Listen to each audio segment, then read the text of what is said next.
Part 2, Chapter 5 is spontaneous physical manifestations. Noises, racket, disturbances, things thrown about, objects introduced spontaneously into rooms, statements by a spirit in regard to this phenomenon. And in regards to spontaneous occurrences, it's usually due to an untrained medium. These things can be done by poltergeist activity.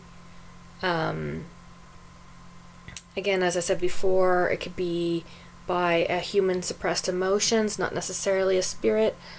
Excess energy, like given off during prepubescent or teenagers becoming adults, have all that excess hormonal energy, sexual energy, or through a medium who's not really aware that they are mediums, because it's spontaneous. It's not a controlled. A person didn't contact a spirit and then these things started happening. It's just a quote unquote normal person, say, went into a kitchen and then saw a spontaneous spiritual movement of, say, an object or something.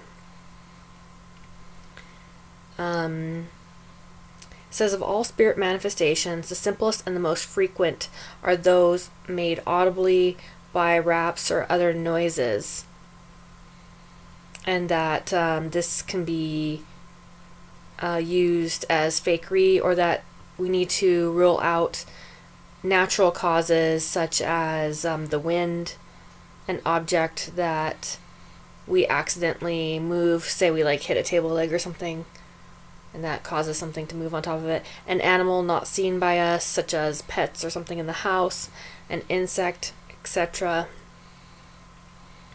However, it's distinctive that it's a spirit because it has an intensity and a character of their own, or you can say like a personality, and not a random pattern to noises. It could be a crackling of wood, fire, ticking of a clock. Spirit raps are clear and sharp, sometimes soft and light, sometimes loud and distinct, sometimes noisy, sometimes they change their place, or are recurring without any regularity. The means of ascertaining the nature of any unusual sounds, to leave no doubt to their origin, is to see if the sounds are obedient to the will. If the raps make themselves heard in a place that we designate, if the raps answer to our questions or thoughts or character, we cannot doubt that there's an intelligence at work. Although it has to be remarked that failure to obey our will is not always proof of an absence of an intelligent spirit. Should we be afraid of these occurrences? No, because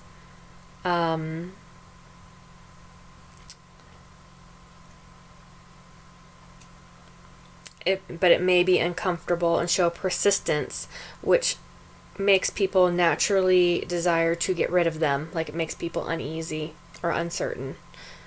Therefore, a few words on the subject will not be out of place here.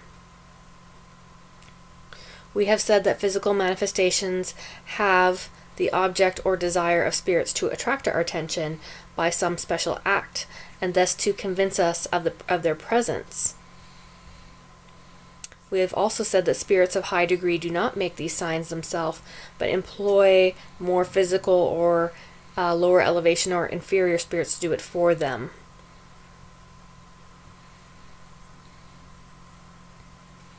Once this purpose is attained, that they got your attention, that you know that there's a spirit present, oftentimes these physical manifestations stop because it's no longer needed. They achieved their purpose of doing that.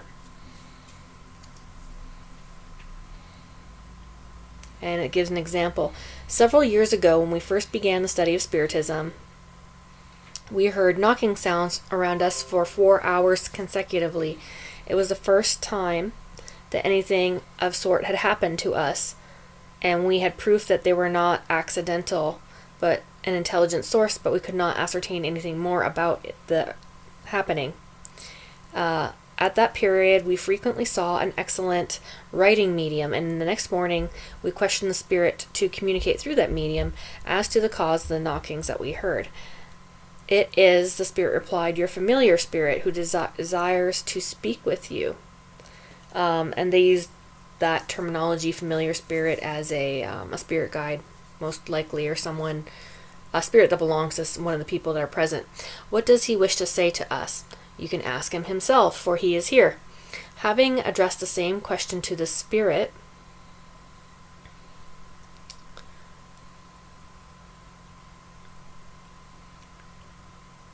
he announced himself under an allegorical name.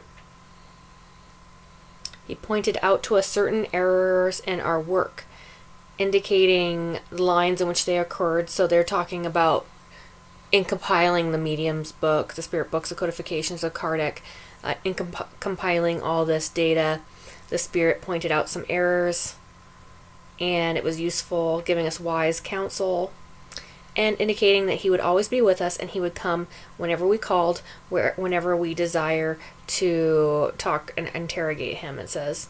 From that time on, the spirit has never left us. He has given us innumerable proof of a great superiority or elevation of his spirit, and kind and effective intervention has been shown in our worldly affairs or lives, as well in our investigation of metaphysical questions. But after our first meetings, the knockings never happened again.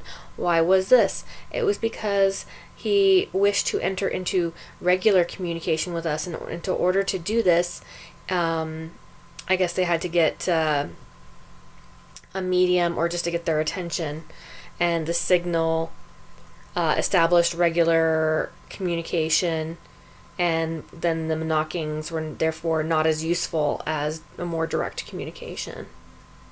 When soldiers are already on parade, the drum is no longer beaten to awaken them.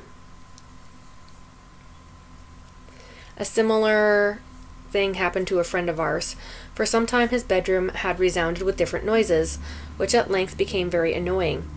Having the opportunity of conferring with the spirit of his father through a writing medium, he learned the noises had been made by his father, found out what he wanted and what was requested to do, and then he was never again disturbed. So those who have the means of communicating regularly and more easily with spirits are much more rare to subjects of manifestations of this kind than those who do not have the means of doing so. So if you do not have the faculties of psychism to communicate with your mind with a spirit, then they will make those knocks to get your attention, and then they had to go get a medium who was able to further converse with the spirit. Spontaneous manifestations are not always confined to noises and knocking. Sometimes it's racket and disturbing. Furniture and other objects are used. Projectiles and all matter of objects are thrown about and hurled without. Windows, doors, cupboards are opened and shut by a visible hand. Slamming, panes of glass are broken. Items are broken. Annoyances which can hardly be set down as illusions. We hear a rattling in an adjoining room. Pots and pans appear to be falling apart and breaking with a crash. Logs of wood seem to be rolling about on the floor. We run about to see what is the matter, but then we find everything in order, and then we have hardly left the room before the tumult begins again. It's interesting that they didn't find anything broken and about there, but that can also happen too.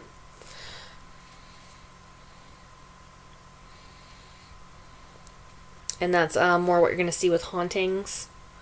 And of course, a place, object, and people can all be haunted or can follow people from one place to another.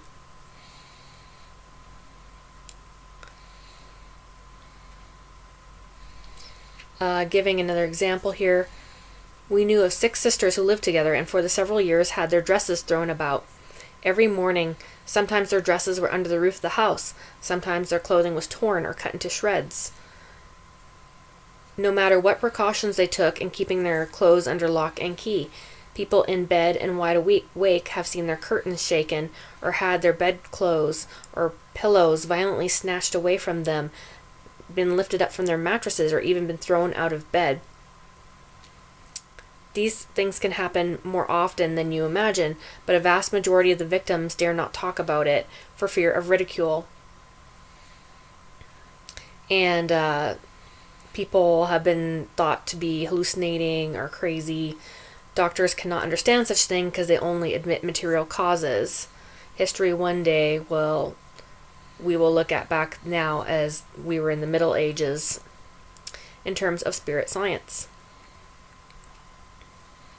Superior spirits do not amuse themselves with playing ill-natured tricks. And also, more elevated spirits, I'm going to have to note, and spirit guides will not lie to you. Someone asked me that question recently. We often have made spirits of lower nature come to us, and we have asked them of their misbehavior. Majority of them have no other purpose than to amuse themselves. They are reckless rather than wicked. They laugh at the alarm that they provoke in humans that are incarnated, and it's useless to find out the cause otherwise. There are others, however, who are furious and assault someone that gratifies them to persecute or want justice, and will follow people from one house to another.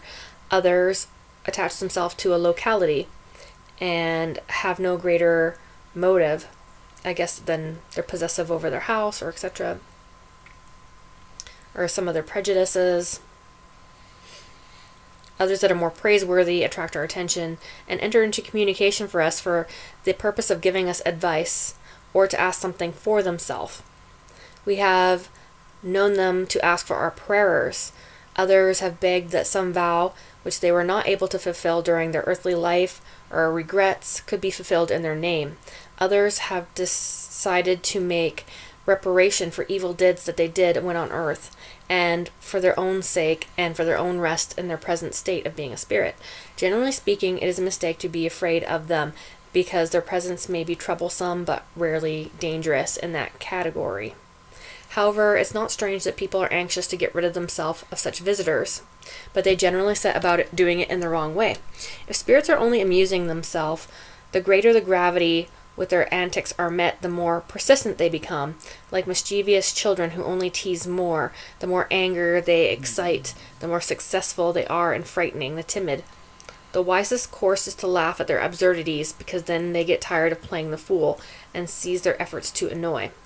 We have an acquaintance who, far from being irritated by these attacks, excited them, defying our advice, and then after a few days the spirits had took themselves off. But what we said, there are some whose motives are less frivolous, and so it's wise to learn what they are aiming at. Okay, so I'm going to state right now that when you're starting in spiritualism or spiritism, you should not be paying attention to lower level spirits or try to find out what they want. Processing them is not your job. You need to get strong with your frame. You need to get strong with your spirit guides, and you need to get your cleansing routine down, etc., or things can attack you, attach to you, and it can get nasty, etc. That's better left up to someone who can help you, who's more experienced, and even more experienced mediums. We will work together and not take on a case on our own, or go into, say, a haunting by yourself is not the best scenario for safety. And spirits can lie or fool or overpower one medium more than they can due to several mediums who have several different variety of abilities of finding out the spirit's game. So I'll just have to add that caveat on this section. But we also don't just kick out negative spirits either. Like, we process them, find out what they want, why they're causing the problem, because part of our work is to elevate and to help these spirits. We don't just do it out of entertainment, etc. If they make some request, we may be sure that they will stop their visits as soon as their wish is satisfied. The best way of gaining information is to evoke the spirit through the intervention of a good medium in order to ascertain who it is and what we have to do. Should a spirit who is unhappy, and again, unhappy, suffering spirits are usually lower spirits, charity commands us to treat them with consideration and compassion due to their suffering. If they are a practical joker, we may treat them more cavalier than if they are malicious. We must try to aid in spirits becoming better. In any case, prayer can have a good effect, but the gravity of any formal exorcism can excite their merriment, and they could treat it of no account. And we must remember that there are many failed Catholic exorcisms, etc. If we are able to enter into communication with them, we must attach no importance to any titles they may assume, whether it's a burlesque character or more horrifying, because this will just divert our minds and our fascination away from our focus of dealing with the spirit. We will recur the subject later in further details in the chapter Haunted Places and Obsession. The phenomenon we're talking about, although produced by spirits of an inferior order, are often superintended by spirits of a higher degree. And they're allowed to do this in order to let mankind know that we can have connections with spirits sometimes. They end up opening the eyes of the non-believers or incredulous. So there may be a greater design or power acting here. We need to have spirit discernment and be able to separate the true from the false, the real, or what is fake or exaggerated in the phenomenon, or what we have arrived at ourselves, our conclusions. Our first cause should be to eliminate whether or not there is a rational or natural cause to the phenomenon.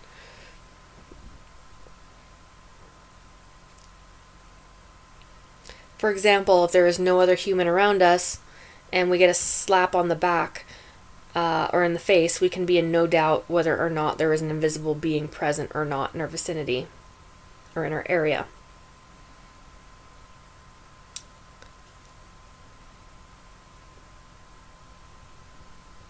Going down to page 89.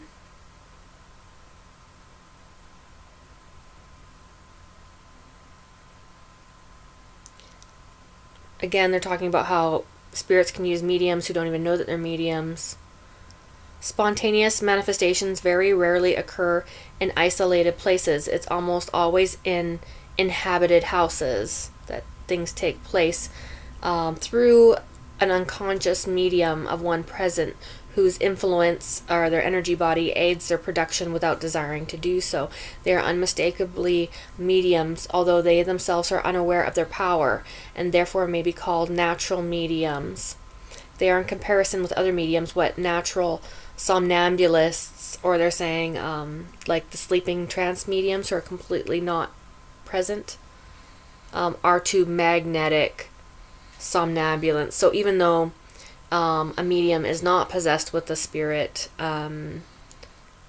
who's unaware of what the spirit's doing, a medium who's present when all this other physical phenomenon is happening is unaware that a spirit is using some of their energy body to make these things happen, basically.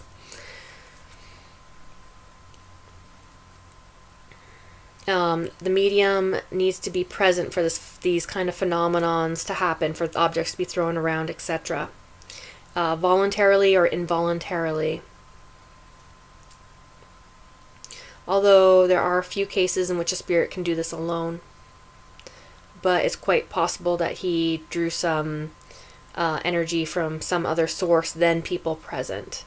So any source of energy can be used by spirits. I've seen batteries been drained, for example.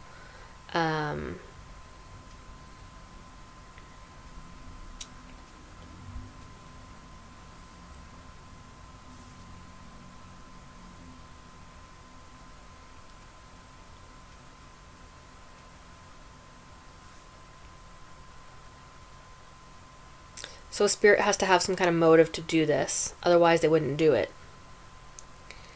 He has to find a place that he wants to do it at, and he has to find people to second his action, the mediums, or people that he wants to communicate with. So this would be very rare just to be a coincidence. Say a spirit wants to get attention of a family and there's no mediums present, and a friend comes over who has this mediumic power and doesn't know that they're medium, then the spirit can then find an opportunity or favorable circumstances. Spirits can also be prevented from acting like this and doing what they want by a superior spirit, which does not permit them to act like they want. Spirits are only permitted to act under certain limitations, such as a case in which the manifestations would be useful as a means of conviction or as a test for the person who is object of them.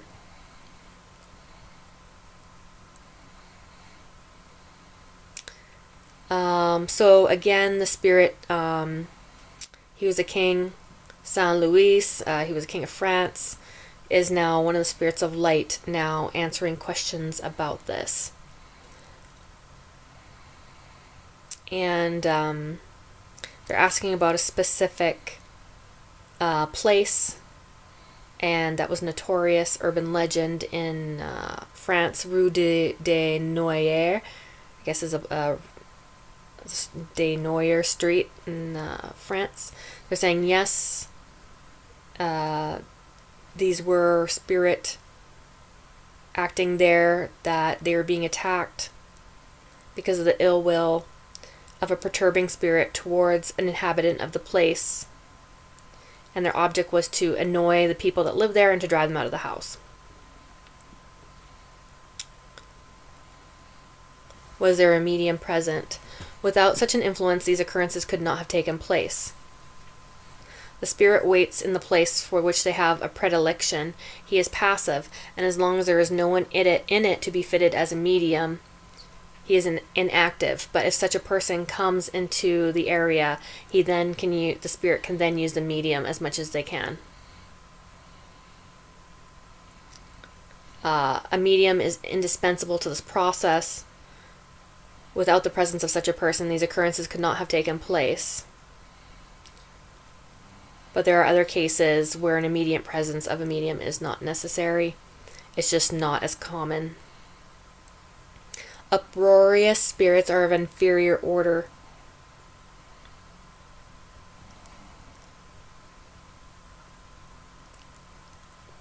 And they don't have to use energy from a person who is inferior morally or spiritually. It's just energy. It's just an energy source that a medium has that a spirit can use.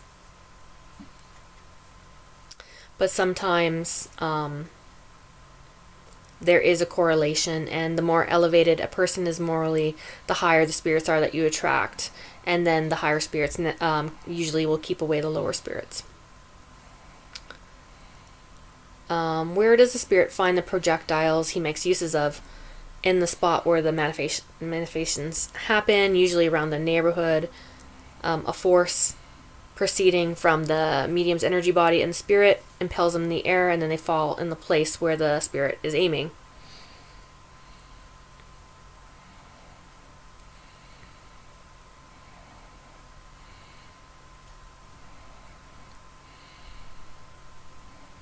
Do you think it would be useful to evoke the negative spirit in the house so that we could ask them questions? And then Saint Louis said, evoke them if you want to, but he is a spirit of a low degree, and he will not be able to give you much information. So lower spirits are generally not as intelligent.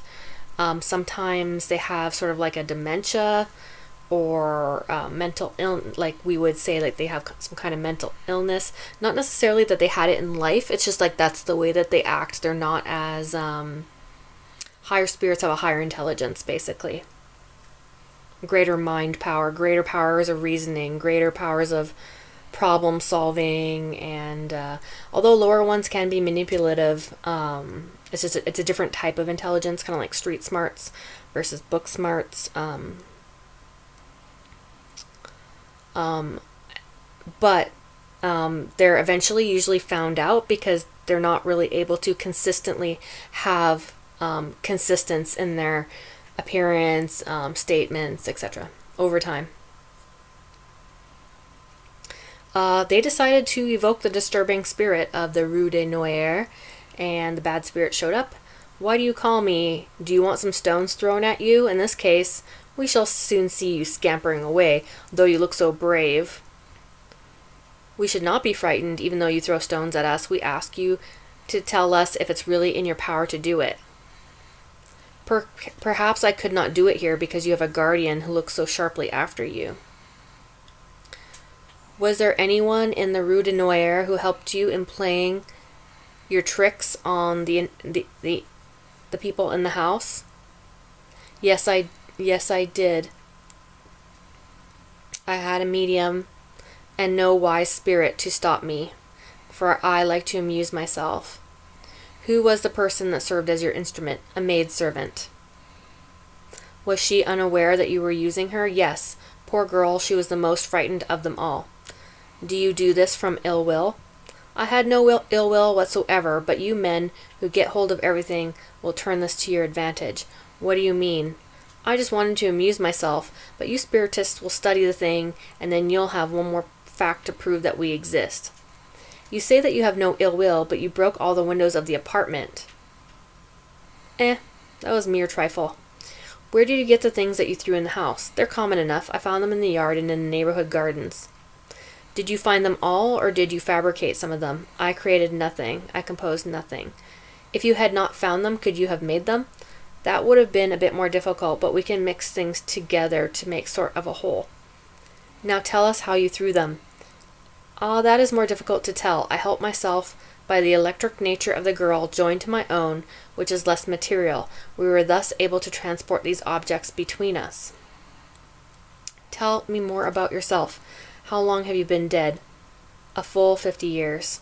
What did you do when you were living? Not much. I did rough work, such as picking up rags in the quarter. People used to tease me because I was too fond of liquor, so I wanted to boot them all out from the house. Is this of your own free will? You have answered our questions. I had an instructor. Who? Your good King Louis. So their guide or guardian spirit was basically making this guy behave and answer the questions.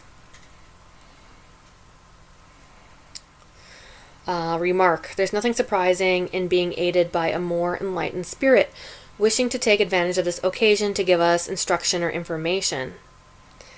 This is very common, but it was peculiar that there was an influence of another spirit.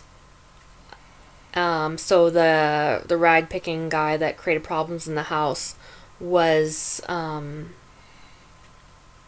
different. The handwriting, because they used a writing medium, was different than the writing of San Luis. His language was more rough and irregular than even and flowing of the higher spirit San Luis, and of a different character. They're still talking to him. What are you doing now? Do you ever think the future? No, I'm a wanderer. People think so little of me on the earth. Nobody prays for me. I'm not helped. Therefore, I do not exert myself. Remark. We shall see further on how we may contribute to the comfort and advancement of lower spirits by prayer and counsel. What was your name when you were living? Jeannette. Well, Jeannette, we will pray for you. Tell us if our evocation has given you pleasure or if it has annoyed you. Pleasure, rather, for you are kind, good folks, although somewhat too serious. You have listened to me, and I am pleased with that. Jeannette. Next, they talk about objects brought by spirits. So it alludes to the nature of the spirit. The objects that are brought are usually more pleasing, such as flowers, or more gentle and more delicate in their presentation of the objects than, say, throwing them. Like throwing something nasty versus a flower kind of floating down to you would give you an indication of the type of spirit. So, and they see spontaneous exhibition of things which were not in the room when we entered it.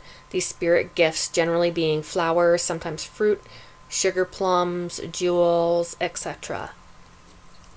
So for me, myself, I've had money blown up against my back door. You could just say it's the wind. You could just say it's people walking down the alley from the bar being drunk and they lost money. However, it came at a very needed time.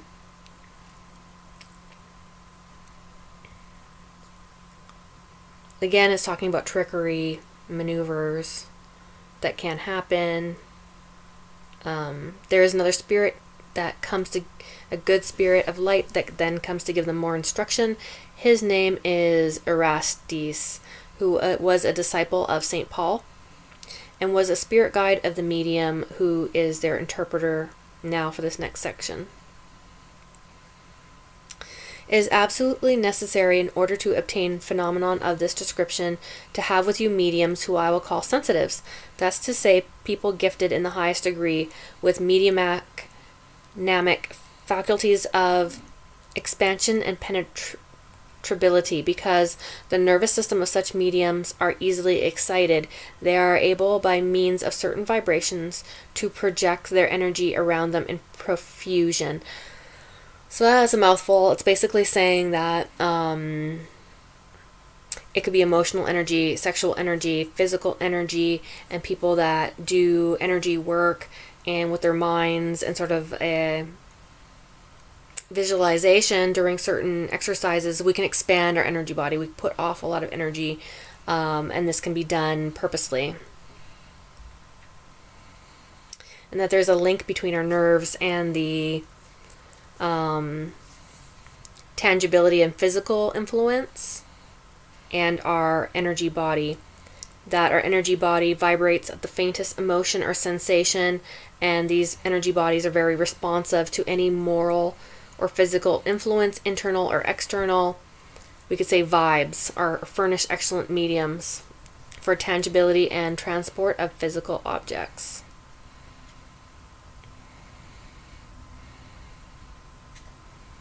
Also, knocks and raps and walls and furniture, intelligent movements, and even the floating of the heaviest objects are easily obtained.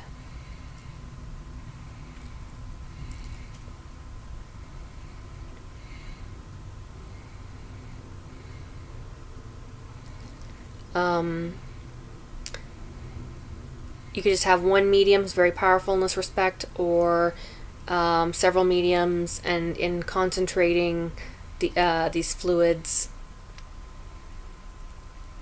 But they're electro-mediumic machinery, energy bodies, nervous system, you can say. All the energy meridians, acupuncture, places, all their nervous system and energy body just puts off this sort of like beams of light, and it's able to, the spirits are able to make use of it. It's a very more physical energy because it's coming from a physical thing in our body, our nerves, and energy is put off that's very reactive to, again, stimulus, emotions, our own thoughts, etc. The transport of objects into closed rooms is and will remain exceedingly rare. So say you're like sitting in a bank vault and they transported a car in there. That would be pretty rare. Not all mediums are fitted for this, but all spirits themselves cannot do this. It's necessary that there's a fit between a spirit and a medium, an affinity, or a certain homogeneousness, which allows the spirit fluid of the medium to blend, unite, and combine with the spirit to bring something there. That the resulting force fuses and speaks as one. When the electric current acts on a charcoal, fire and light are produced through the current, and although the current and the charcoal were one. Why this fusion? It's because for the production of this phenomenon, it's essential that it's powered because the vital fluid is indispensable and it's exclusive property of the incarnated spirit. And then therefore the operating spirit impresses themselves on it.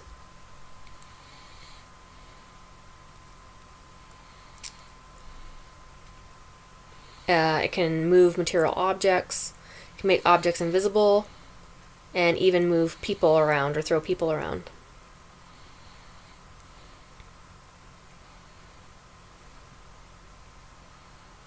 With great difficulty, objects are brought into closed rooms. They are very rare, more so because spirits are not very inclined to do this, which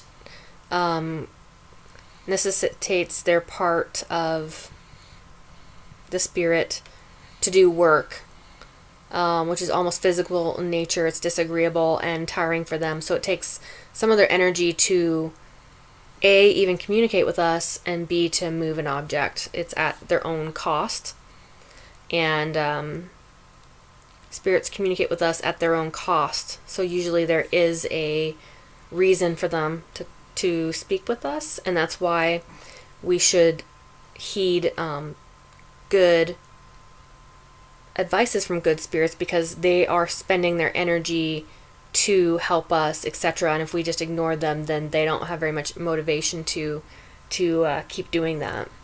Besides, say, spiritual contract or your guide, etc.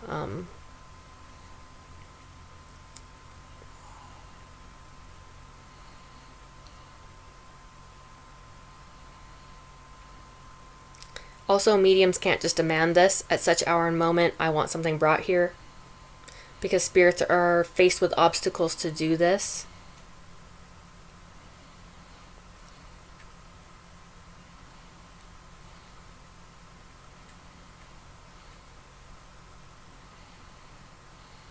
And we should not accept things just blindly and subject everything to scrutiny.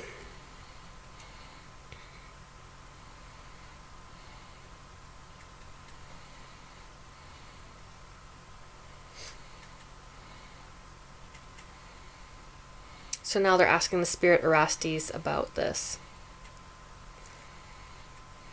Why do you bring us objects when the medium is in the magnetic sleep? So when the medium's in the deepest trance and not present. That is owing to the medium's nature. What I bring when my medium is sleeping, I could bring when another medium is awake. Why do you make us wait so long for when you bring us something? And why do you excite the covetousness or the desire of the medium to bring the promised gift? It takes time to prepare the energy I need for the transport, and so by exciting the medium, I do this to amuse the people who are present as well as the medium. And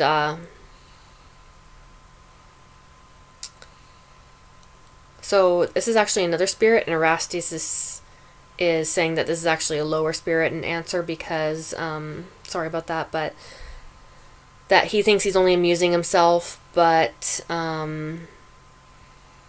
he needs to make the stimulation to make the medium make more energy, but the spirit was ignorant of the way that this is done, basically the mechanism of it. Does the production of the phenomenon depend on the nature of the medium? Could it be done quicker and easier with a different medium? Yes, basically. Where there is disbelief and opposition, we are hampered by this. We prefer to make our attempts in the presence of believers and people well versed in spiritism, but I do not mean to say that the ill will of someone present can paralyze us completely. Where did you get the flowers and the sugar plums that you have brought us? I got the flowers in the gardens. I take things that please me. The sugar plums, the shopkeeper must perceive this loss. I just take them wherever I like. The shopkeeper doesn't notice it because I put others there. Okay. What about the rings you brought us? They are valuable. Where did you get them? Is that not wrong to the person you took it from? I took them from places unknown to anyone, so no one can be the worse for me taking them. Erastes is a spirit guide making comments on the spirits' communication and saying that quite possibly some wrong could have been committed, but the spirit's not willing to admit that he committed anything wrong. An object can only be replaced by another which is identical with it in form and value. So say I'm missing a ring, I would notice that my ring is missing and a different one has been put there if it was taken from someone. So the spirit is not making logical sense as much, and he's kind of just talking out of his butt at this point. Basically, Erastes just pointing this out to the mediums present so that they don't believe everything, kind of policing them so they don't believe everything that the spirit is saying. Is it possible to bring flowers from another planet?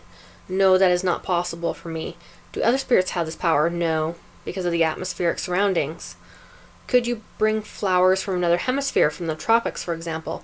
Yes, if they're on the earth, I could bring them. The objects which you have brought, could you make them disappear and take them back? Just as easily as I brought them, I could take them back.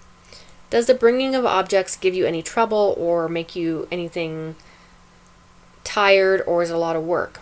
It does not trouble us when we have permission. It could give us a great deal if we tried to do it without permission. Erastes is now saying that he's just trying to talk himself up to make him look, the spirit's trying just to make it look like he can do whatever he wants. He will not admit that it gives him trouble, although it does. He's obliged to perform an operation which is physical in nature. What are the difficulties you are met with? Unfavorable energetic conditions which hinder our action.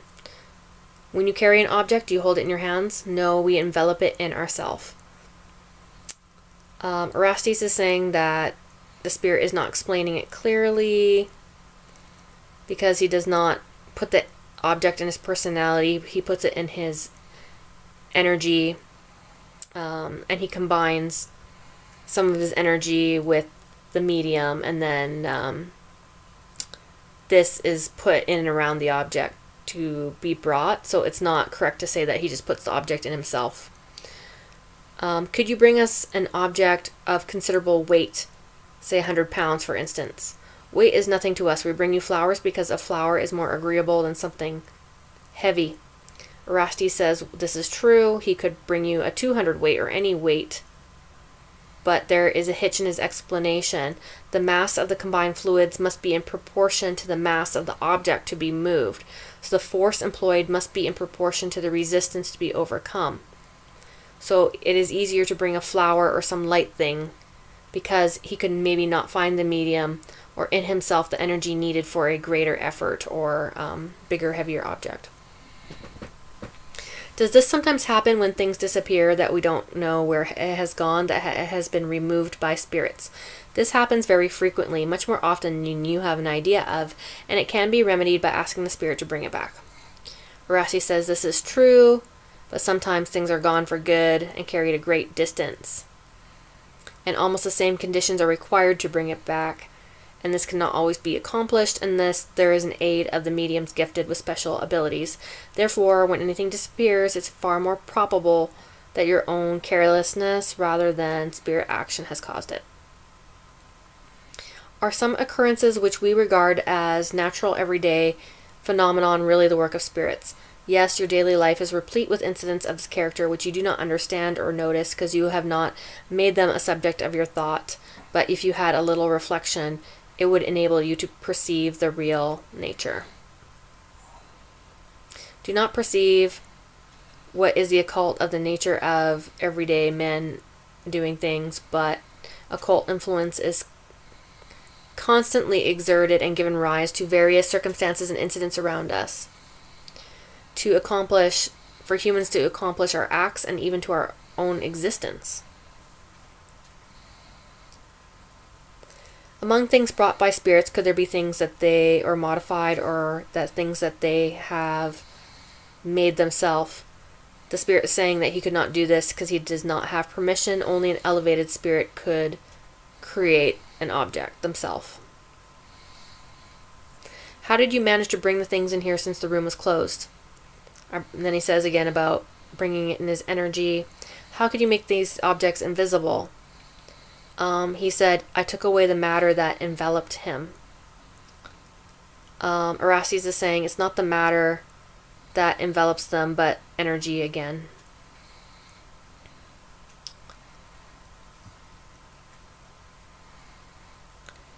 Can an object be brought into a room that is perfectly closed? In short, can a spirit spiritualize a material object so it may pass through matter? So they're saying there's no air gap or any way to get in a room. Could they bring an object through a wall? They're asking this to Erastes. This is a complex question. A spirit can make things invisible but not penetrable. They cannot take matter and put it through a wall. That would destroy the object. If it's invisible, he can bring it into the room whenever he wants and make it invisible at any moment. So the spirit could have come at another time and brought it before the session and then just made it visible, basically, when the room was locked.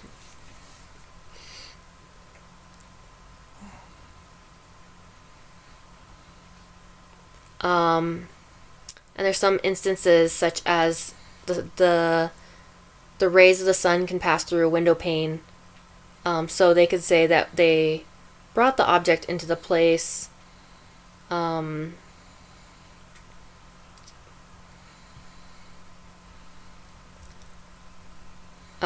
only if the thing that they're bringing in was penetrable by, say the wall was penetrable or the objects for some reason could go through things, then they could bring it in.